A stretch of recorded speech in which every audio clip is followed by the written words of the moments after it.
Kelanchal times, हर खबर पर हमारी नजर। नमस्कार, आप देख रहे हैं केलांचल टाइम्स और मैं हूं आपके साथ सपना ठाकुर। रुक करेंगे आज की बड़ी खबर की ओर। जम्मू कश्मीर के पूंछ आतंकी हमले में पाकिस्तान चीन गठजोड़ की बड़ी भूमिका का खुलासा हुआ है। खुफिया एजेंसी के सूत्रों के मुताबिक PAFF और TRAF जैसे पाकिस्तानी शैडो आतंकी गठबंधन जम्मू में आतंकी हमले के दौरान चीनी हथियारों, बॉडी सूट, कैमरे और कम्युनिकेशन डिवाइस का इस्तेमाल कर रहे हैं। पिछले एक साल में 3 बड़े आतंकी हमले हुए हैं, जिसमें ये पाकिस्तान चीन गठजोड़ उजागर हुआ है। जब भी आतंकवादी घुसपैठ की कोशिश करते हैं, चीनी तकनीक से बने स्नाइपर गन का इस्तेमाल भारतीय जवानों पर पाकिस्तान की तरफ से किया जाता है। नवंबर के महीने में भी चीनी तकनीक से बनी स्नाइपर गन के जरिए ही जम्मू सीमा पर भारतीय सुरक्षा बल को निशाना बनाया गया था।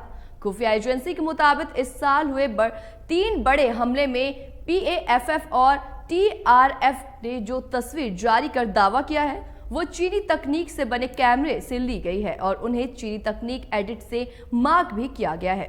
यही नहीं, इंस्क्रिड के डिवाइस के जरिए पीछे आतंकी आपस में संवाद करते हैं, वो भी चीन की मैसेजिंग डिवाइस से। ये सभी बातें इस खुफिया एजेंसियों की जांच में सामने आई।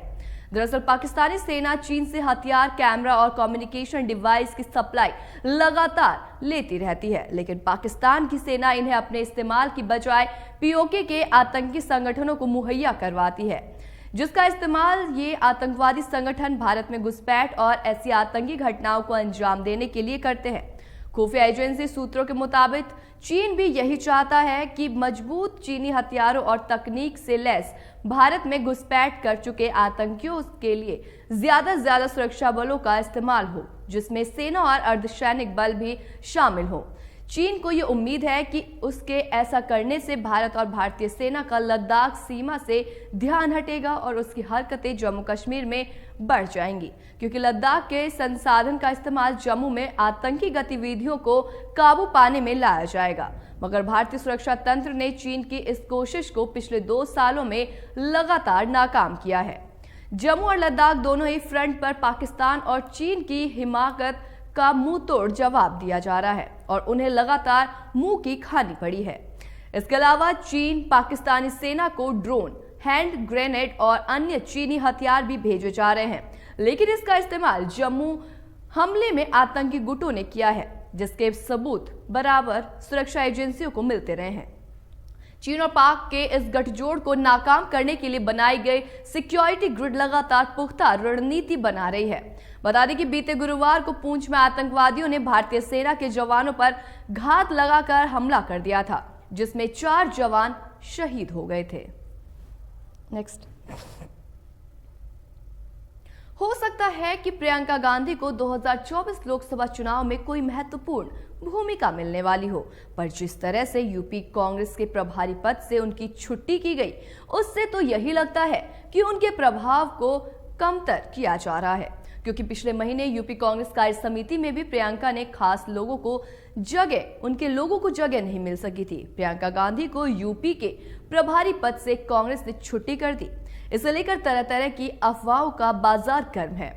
कोई कह रहा है उन्हें 2024 में लोकसभा चुनाव में बड़ी जिम्मेदारी मिलने वाली है, तो वहीं कुछ लोग कह रहे हैं कि प्रियंका को कांग्रेस में महत्वहीन बनाए रखने की साजिश चल रही है। कांग्रेस नेता कह रहे हैं कि उनको हटाया नहीं गया है, उन्होंने खुद ही पूरे देश के लिए काम करने की इच्छा जताई है। इसमें कोई दो राय नहीं हो सकती।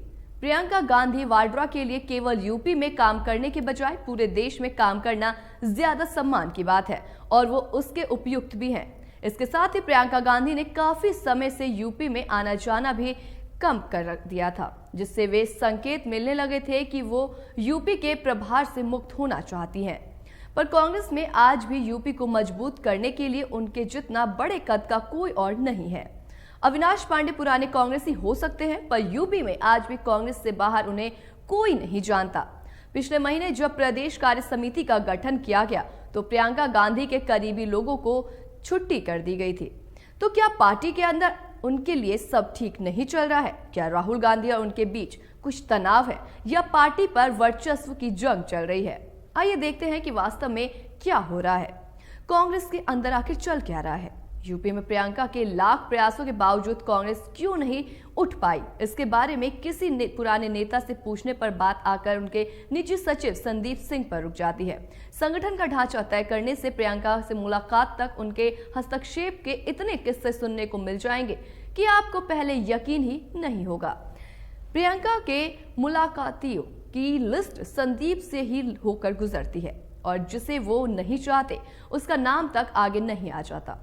एक बार कमलापति त्रिपाठी के पौत्र ललितेश को कहा था, संदीप के नेतृत्व से मशविरे की गुंजाइश नहीं हुई।